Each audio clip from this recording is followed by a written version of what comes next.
What is good, everyone? Welcome back to Kingdom Economics, which is about wealth built on biblical principles and spiritual alignment with one's identity in Yeshua. And this week, we are going to be going over how to be building royalties. Now, before we get into that, let's go ahead and pray. Father, we come before you in the mighty name of Yeshua HaMashiach, as you are great and greatly to be praised, as you are the Elohim who was, who is, and who is to come.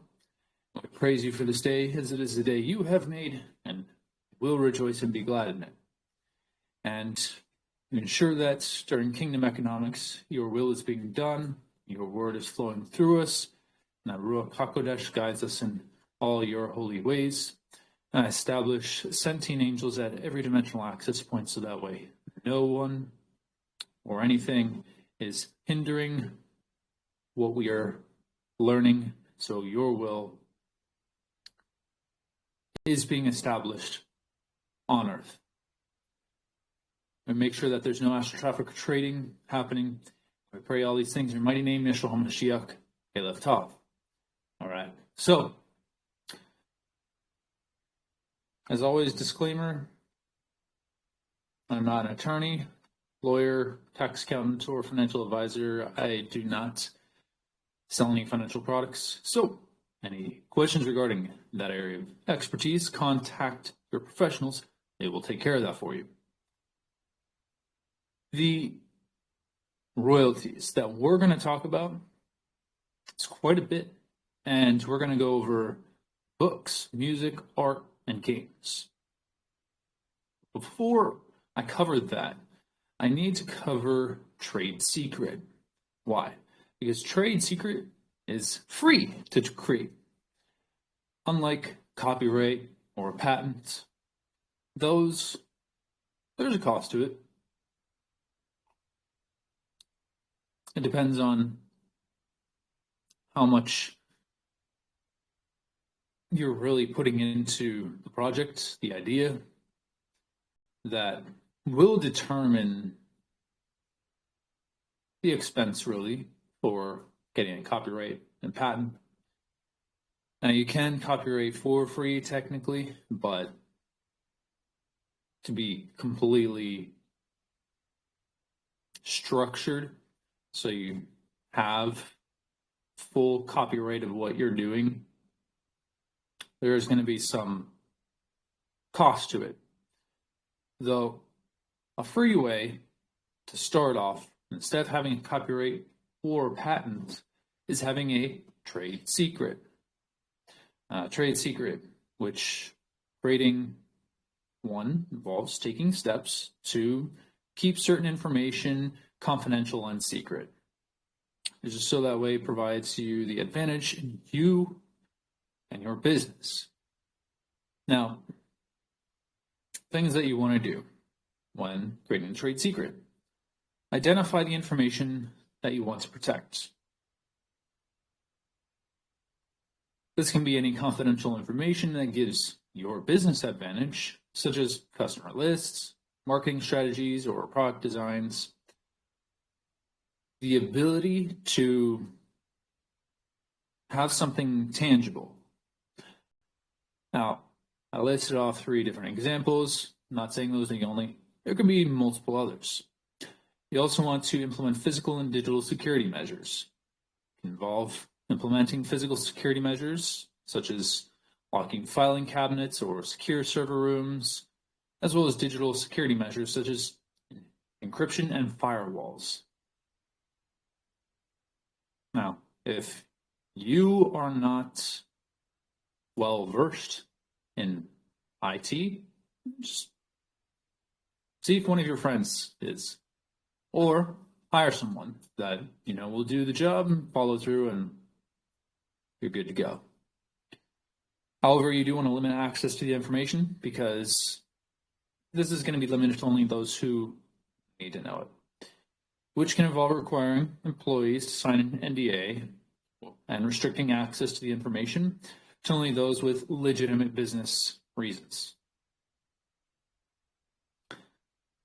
You also want to train employees, if you have any, on the importance of the confidentiality, providing training on the company's trade secret, policies and procedures, as well as regular reminders about the importance of confidentiality.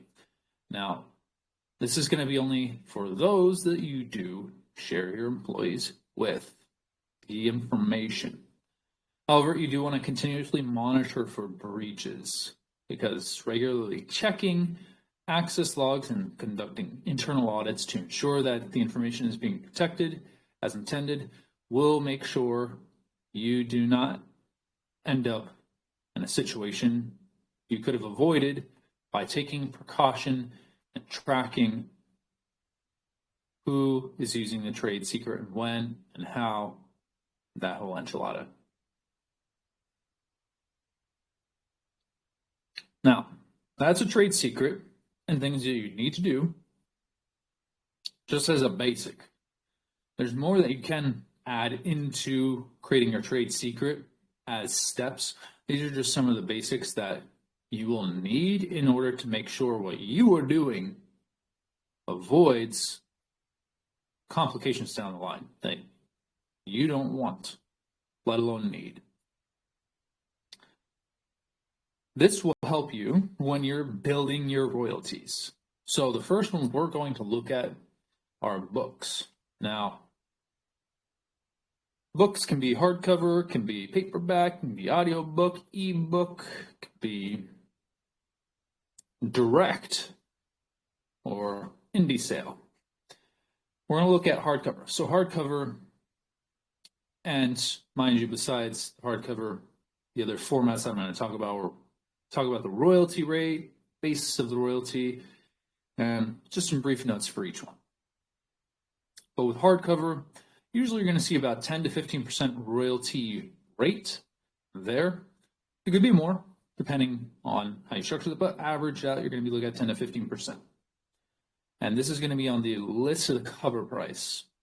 Now, like I said, while it can depend, can escalate past at 10%.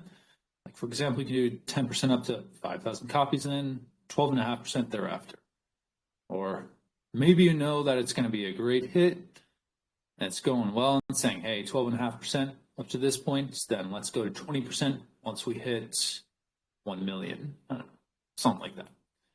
Well, now we also have paperback, excuse me. That is a book, that's paper. But you can do 7 to 10%, which is averaged out. And this is, of course, going to be around the list price. Often, you can have about an 8% standard royalty rate. Again, the fluctuation can change after a certain threshold is met because of the paperback. And people usually buy paperback more than hardcover because it's cheaper for them. For the hardcover,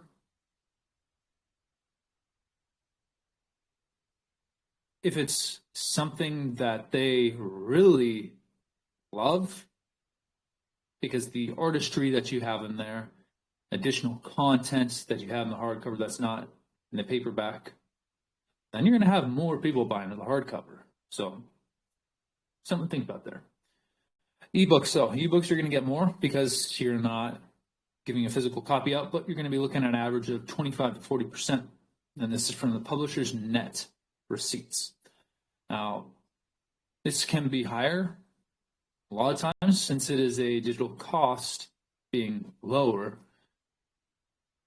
whereas the cost higher when you're doing physical copies.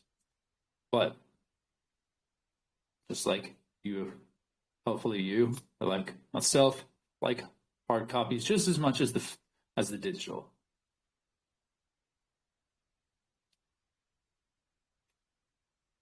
Now, when it comes to the audiobook, you can have about an average of 20 to 30% royalty rate. And again, this is from the publisher's net receipts. This will depend on the distribution channel. Just like the ebook is also going to depend on the distribution channel because it is virtual. Now, you could have the ebook or as well as the audiobook on your website for people to download. or maybe it's someone else's website. Maybe it's like Amazon's Audible. There's several different factors that you can implement and utilize that it will be a higher royalty rate, but you're not going to have the same royalty rate with each platform you go to that provides that opportunity. Now, if you're doing this yourself, you're going to have a much higher royalty rate, but that means you're going to have to do the marketing yourself and put all together everything, get the editors and so forth. However, you're going to get about 60 to 70% average royalty rate. So more digital you go, as well as more you doing it yourself, the higher your take home is. But a lot of times, those of you don't want to be doing it. So the rate's going to be lower, but it gives you more time to do what you want to do. And now when it comes to direct or indie sales, this is from the retail price after the platform fees. Because instead of a publisher doing this, you could do Amazon, KDP, Apple Books, Google Books. There's so many platforms that you can do yourself where you retain more of the royalty instead of having a publisher do it for you. However, you don't get anything up front, whereas you do with a publisher, because when you get publisher, because you want to have a literary agent. Literary agent is not going to charge you. They're going to charge once you close a deal with the publisher. With a publisher, they will often pay in advance, or it could be like anywhere from like $5,000 to $50,000. And the author is going to need to earn out that upfront payment, that advance, before receiving any royalties. So let's say that you earn $4,000 and you had $10,000 as an advance. Well, you have to wait for your book to have $6,000 worth of sales before you can start earning any kind of royalties, because publisher needs to recoup their advancement to you in order that they're able to make a profit. Because you want to make a profit, you made it up front, and then you're waiting until more books are sold after that. Now, when we look at average calculation for royalty, let's take a look at the format, the price, the rate, how many units would be sold, gross, that kind of thing for each one.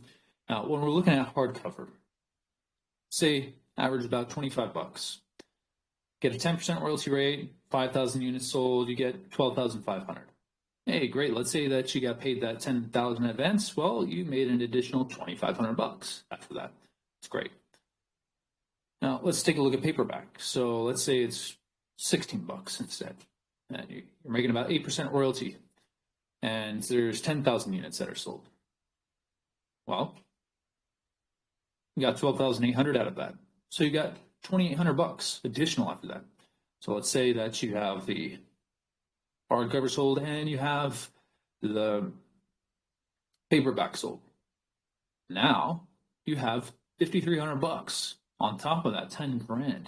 So you made $15,300. Or get out on an additional $10,000 because you had more paperback sold, and you're at $25,300. There you go. Now let's take a look at the ebook. Ebook $9.99. Usually cheaper because it's there. You can download it right away. Excuse me. Now let's say you're making about 30% of $7 net, and 5,000 of those are sold. 10,500. So you made $500 from the initial. So let's say that you're only doing ebooks and got a publisher that put that out for you, gave you $10,000 advance. You only got 500. That's okay. Let's start. You already got your 10,000. Then you also got 500 after that. That's great. Now, audiobook, let's say it's worth 20 bucks. And you get 25% of a $10 net. And 2,000 of those are sold. So gross out of that is $5,000. That's great. Let's say that you had an advance of, say, 20,000. Well, the hardcover didn't completely cover it, but once you hit the paperback, you did achieve that. So because you're at 21,300, now you're at 1,300 bucks above your advance. Then you add in that 10,500, which is going to be 11,600. Add in that 5,000, you're going to be at 16,600. Yeah. So you went above the advance that you got. There you go. You got the 20,000 plus that additional. So you made around 36,000. 36,600. Excuse me. Total royalties earned 40,800. Getting ahead of myself. If you received a $20,000 advance, only starting receiving payments after 20,000 royalties earned. Math does not work great that way. Gotta write it down. But your earn out point is 20,000 bucks. The remaining royalty would be the 20,800. So 40,800. Great. You made a salary. A salary is worth. It's a start. Doesn't mean that's gonna stop there. That's why you want to have a marketing strategy for what you're doing. However, when we take a look at a sample royalty agreement clause, you want to talk about the royalty rate, which the publisher agrees to you with following royalties. You could say things, hey, hardcover edition, I want 10% of U.S. retail price on the first 5,000 copies sold, 12.5% on the next 5,000 copies sold, and 15% thereafter. Paperback edition, I want 8% of the U.S. retail price. Ebook edition, I want 30% of net receipts. Audiobook edition, I want 25% of net receipts.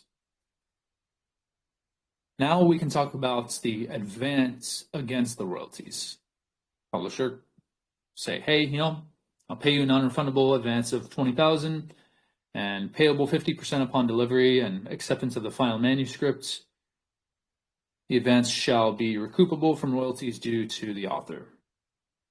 Now, there's accounting and payments, or publisher can render a certain time period, usually semi-annually, the royalty statements within 60-day of whichever time frame, whether June 30th and December 31st or whatever. And that's going to be each calendar year, accompanied by the payments of any amounts.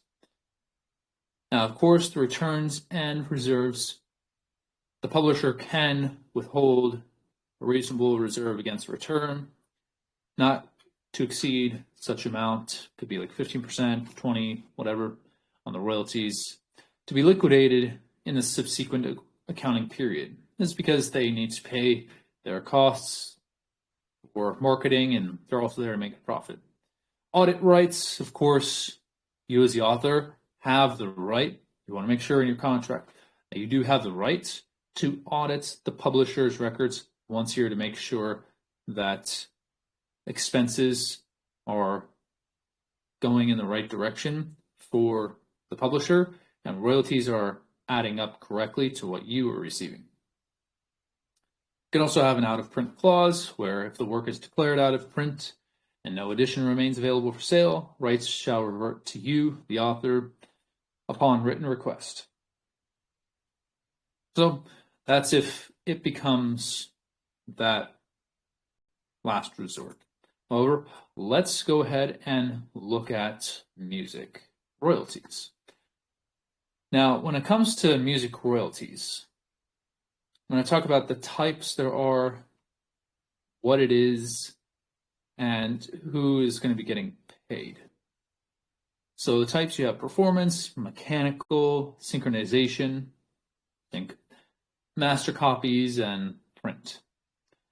Now, a performance style is earned when the song is played publicly, like radio, live shows, TV, restaurants, etc. This is where the songwriter and the publisher is paid. Now, the mechanical is going to be earned when the song is reproduced. The CDs, vinyl, downloads, streams. People aren't really doing CDs that much anymore. Be surprised if they are. But if they are, that's still applicable. Vinyl would make sense because, some people want to have that nice vinyl sitting up in their house. This is going to be paid to the songwriters and publishers as well. Now, when you do synchronization, this is earned when the music is licensed for films, TV, video games, ads, YouTube, and so forth. This is where a lot of people want to head towards, because it's not only the songwriters that are paid, but the publishers and the master owners. So the ones that originally own the content. Then there's the master, of course, where that's generated from the actual sound recording. The master, that's what's being used or sold.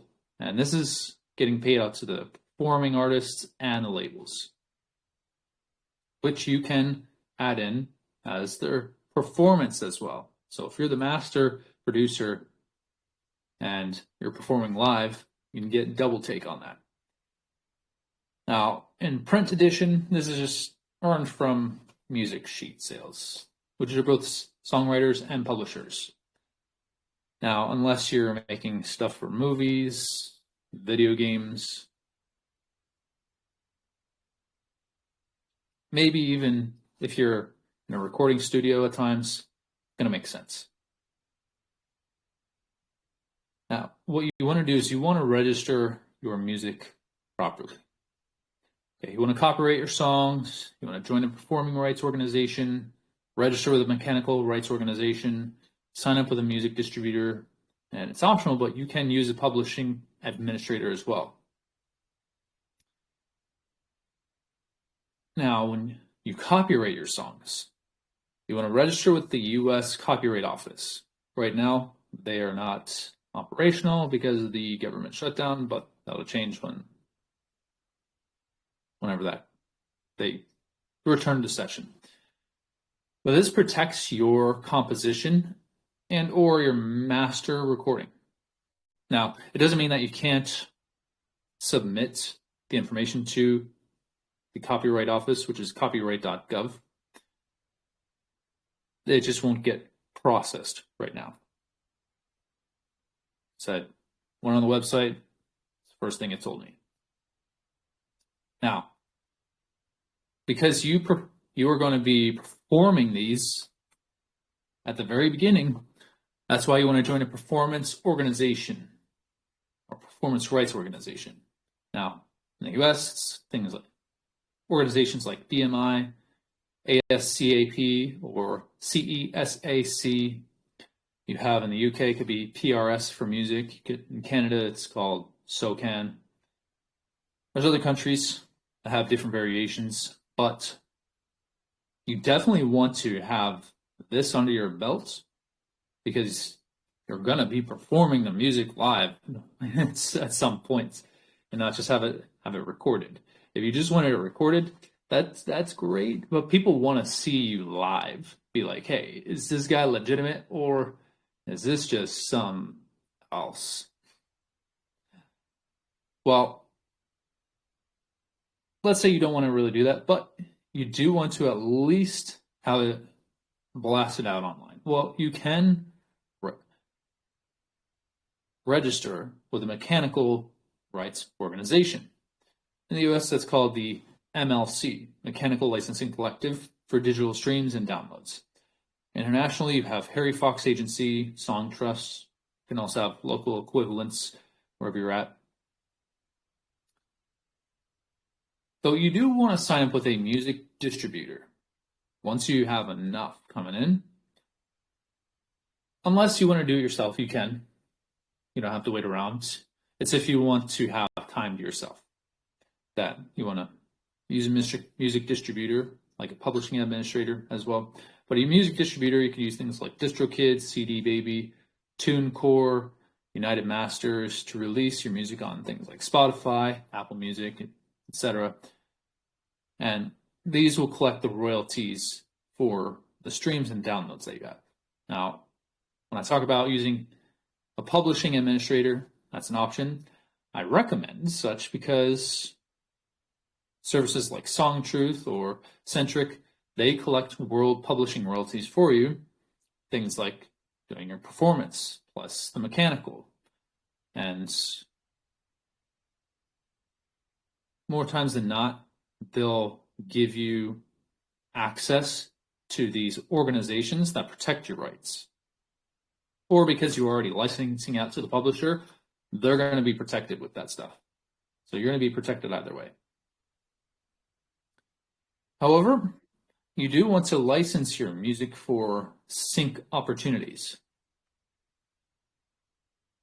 Because you don't want to keep doing the same song over and over and over again. Because people are going to be doing that over and over and over again. So, upload the music to music libraries like Audio Jungle, Pond 5, or Artlist. Pitch directly to music supervisors for TV, film, or ads. That still happens. You want to use services like disco.ac, Song Trader, or Music Gateway to submit songs for your sync deals. These are some of the things that you want to do when you're licensing that music. And it's definitely a good idea, so that way you get more royalties. You do also want to track and manage all your royalties just like you are with your books. You can use Royalty Exchange, Songtrust Dashboard, or Sound Exchange to track and collect income. You want to check your PRO statements every quarter. Keep a spreadsheet for your song titles, ISRC codes, which is the recording ID, your ISWC codes, which are the composition ID, your co-writers and splits. You can have more on your spreadsheet, but you at least want to have these because it's going to give you an idea where things are coming from and going to. You also want to build multiple streams. That's the whole point of the royalties. You have one song, or better yet, one album. You have one hit song on the album. Streaming royalties like Spotify, Apple, etc. iHeartRadio. Sync list licensing, live performance royalties, publishing administration, YouTube content ID, physical and digital sales. Having these and more is what will have multiple streams of income for you. That is a true form of multiple streams of income, is doing one type of work, distributing it to multiple channels that pays you from those multiple channels. Not doing different pieces of work to have multiple streams of income. That scatters you in different places and you're not going to be on track. But having a multiple streams of income from doing one piece of work by distributing it to multiple channels, that's how you'll gain those royalties, which, structured out right, will be tax-free. Structured out with the right trust, you remain anonymous. Now I'm talking about being anonymous of receiving the royalties. Not if you want to be having your name out in the public. It's not about that. It's about making sure no one knows that the royalties come to you.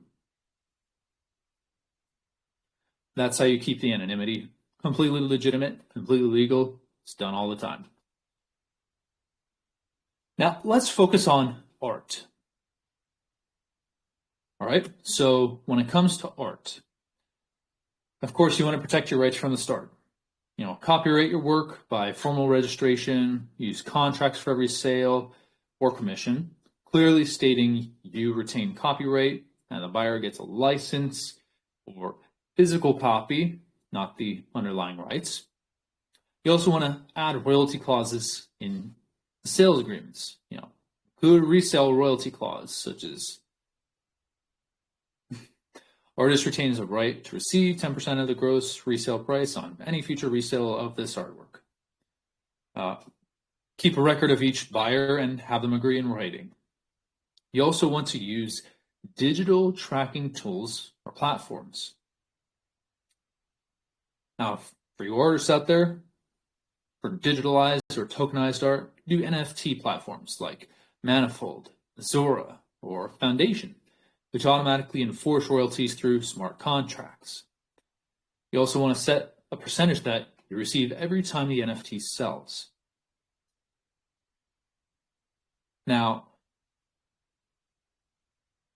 for physical works, you want to use platforms like Artery, Verisart, or Fairchain. They use blockchain or digital certificates to track provenance and automate resale royalties. Because you want to have the physical, which is what a lot of people still want, just as much as digital. Now, NFT is great. It is just a very volatile market. However, you can still earn digitally by securitizing.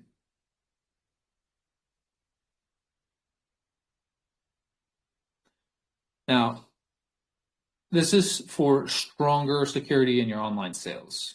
When you securitize your artwork, turning it into securities, you're going to have more people invest into it. You're not just going to have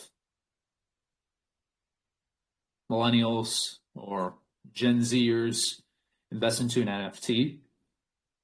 You might even at some point have institutional investors invest into the securities of your artwork. Why? Because artwork today is being sold with securities on it. You can buy shares of artwork. That is not a non-fungible token, but an actual stock, a security of that artwork. That's something that a lot of people just aren't aware of. They think that, oh yeah, you just do the security for the Mona Lisa, these massive pieces of artwork. No, it will cost more, yes, to have your artwork securitized. However, you're going to receive more royalties when you have stock that people can take into your artwork, that people will see as not as volatile as NFT, where people are like, oh, an NFT, great. You can still grab onto that royalty. But for those that don't prefer the NFT and prefer more of a stock, you can get both best of both worlds that way. Now, you do want to license your artwork for reuse. So, not just for people to enjoy, but reuse it. So, you want to offer your art for commercial or editorial licensing on sites like Getty Images, Adobe Stock, or Artlist. There's others as well. There's just some examples. You can do Patreon, Society6, Redbubble for merchandise and prints. And you also want to set the terms, like 10% per print sold or a flat fee plus 5% of sales. You also want to join or register with royalty collection agencies. Like in the EU and the UK and Australia, they have laws that enforce the royalties. In the US, it's not federal, but California has a limited version. Now you can register with the UK, it's called DACS. In France, it's called ADAGP. In Spain, it's called VEGAP.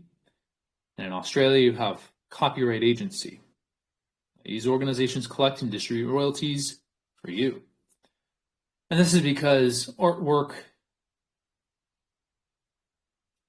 is more international than US based, hence why you don't have it exactly a nationwide establishment for that type of protection, and that's okay. That's why there's the NFTs. But it doesn't mean that stocks are not created for the artwork, which means that you're going to be protected by securities laws. You also want copyright as well, all right? But you also want to build a licensing catalog. Create a catalog or website where people can request use rights. Include pricing tiers, like personal, commercial, advertising, merchandise, etc. You want to use platforms like Pixie, spelled Pixsy, Pixies, art rights, or Behance to manage this. Now, when you track and enforce your rights, when you use tools like Pixie, TinEye, or Google reverse image search to find unauthorized uses. You also want to send a cease and desist or licensing offer when someone uses your work without permission. Just think about it. If someone is using it without permission and they're making a good profit off of it, you find out, first and foremost, provide a licensing offer. Maybe they're open to that. And if they are, great. You're going to get more royalty off that. If not, you got to send a cease and desist, and that can turn into a lawsuit. So just be prepared for something like that if that happens. But don't go into just cease and desist stuff right at the bat, like, stop using my stuff. Like, no, hey, maybe they want to do business. Find out if that's the case first. If not, then take the other path.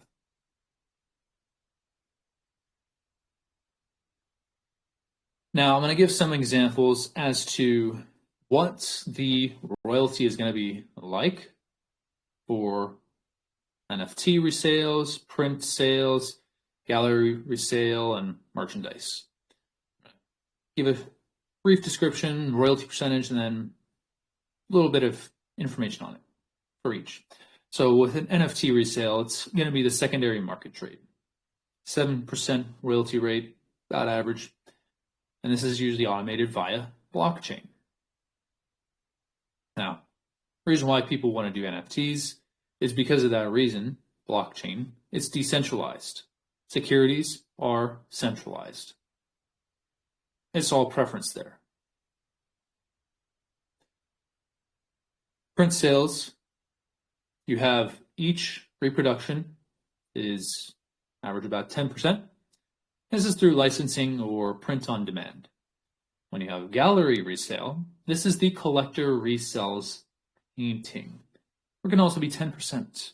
This is via the contract or fair chain, anything similar. With merchandise, self-explanatory, t-shirts, mugs, hats, etc. Get about 5 to 15% from those royalties. That's going to be per item sold. Hopefully you all are following along.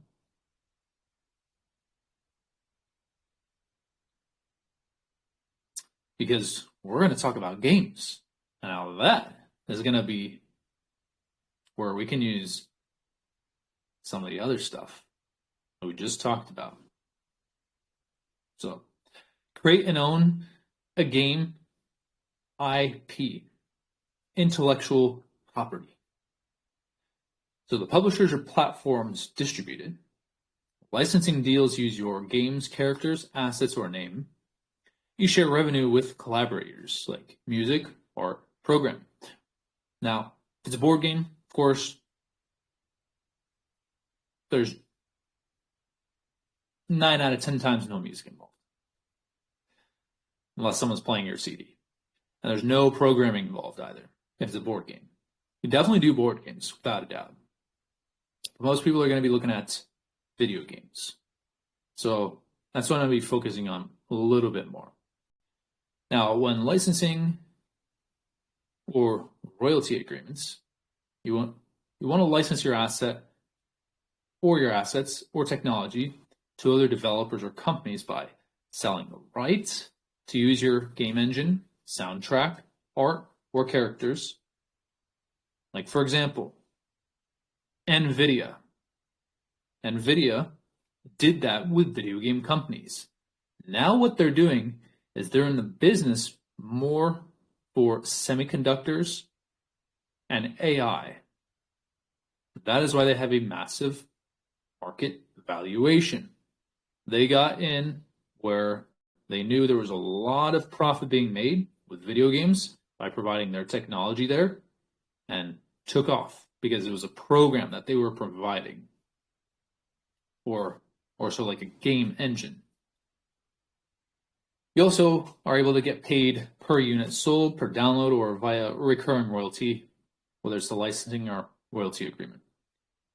Now, when we look at a platform revenue sharing, we're going to look at the type of royalty and a little bit about what it means for each, such as with Steam or Epic Game Store. That's the sales of revenue split, usually 70-30. Now, these are continuous royalties as players buy your game. If you do something like Roblox or Fortnite, UEFN, this is the creator revenue programs. There's also Skyrim that does that as well. This is where you earn royalties from player engagement. You have Unity Asset Store or Unreal Marketplace. This is where you're going to get the asset royalties, and you earn every time someone buys your asset. Now, the one that more people are tending to go into, because people are on the go more and traveling more, are the mobile stores like App Store, Google Play, iOS. So these are the in-app purchases and ads. Recurring income as long as the app is live. Now, let's take a look at the music and art royalties in games. So you could not just create the game, but also have music and art that you create as well. You're creating an entire piece of work at this point. You can distribute to everybody. That's why they have the video game companies that have those several different aspects, and then they put it out to the publishers like EA, DICE, and so forth. But with the music and art royalties in games, you want to license your work for specific games, get paid per royalty, per copy sold, or per play or download. You want to register your work with a performing rights organization. When you have partnerships and publishing deals, you want to have royalty percentages, which are going to be common about 10 to 40%, depending on your leverage. The advance against the royalties are upfront payment that's going to be recouped later. And ownership clauses are going to let you ideally keep your intellectual property. Great thing. You get to keep your IP while making the royalty. For user-generated content and community royalties, games like Minecraft, Roblox, and Fortnite, UEFN, and Skyrim pay creators for player engagement or content sales. Building custom maps, skins, or mods, or on ongoing royalties as others use or buy them. There's also other long-term royalty streams. In merchandising, you can earn a cut from branded items. That's why there's like Comic-Con. With film and TV adaptations, you can license your IP for other media. For the NFT blockchain games, they have royalties that can be built into smart contracts. So let's take a look at an example scenario for this.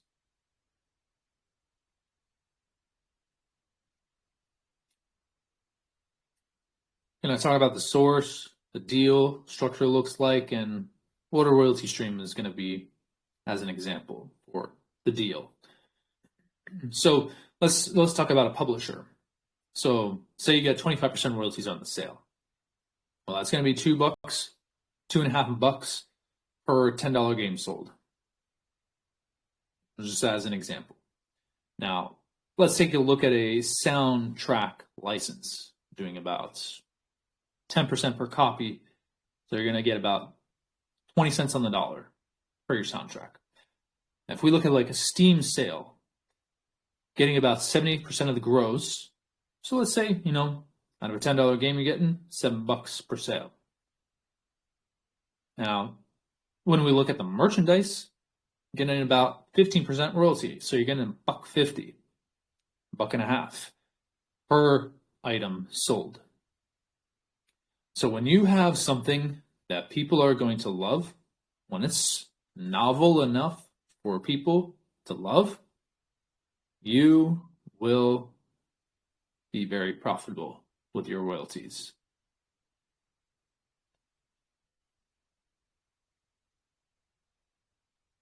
And that, everyone, concludes what we have covered for building royalties. Now, before we close out with some scripture, I want to talk to you about what we're going to be doing next week for members. Those of you that are watching on YouTube, you will need to join. So, next week, we're going to be talking about how to build royalties with land, minerals, waters, gems, and metals.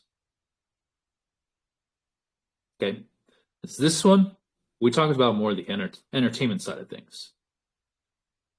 When it comes to land, minerals, water, gems, and metals, that there, ladies and gentlemen, is when you collect royalties on resource.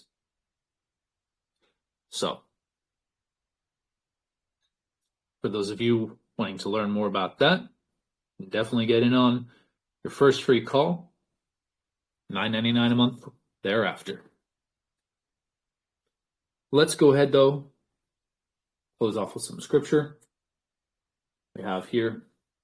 First, going into Psalm chapter 112, verse 3, which says, "Wealth and riches will be in his house, and his righteousness endures forever." Proverbs 24, verses 3 through 4. "Through wisdom a house is built, and by understanding it is established. By knowledge the rooms are filled with all precious and pleasant riches."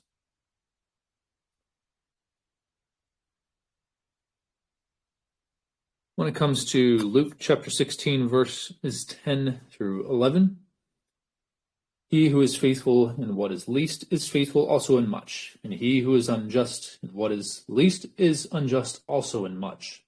Therefore, if you have not been faithful in the unrighteous mammon, who will commit to your trust the true riches?"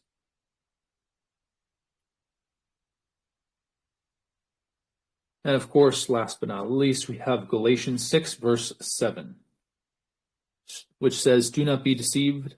God is not mocked, for whatever a man sows, that he will also reap."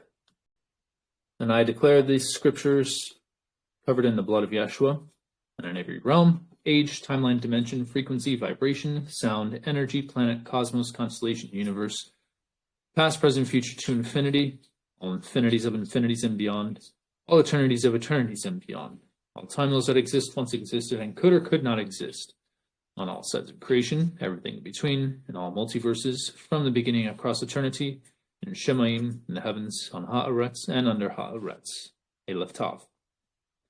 All right, everyone. It has been a pleasure, as always, and I will catch you all next week. See y'all then.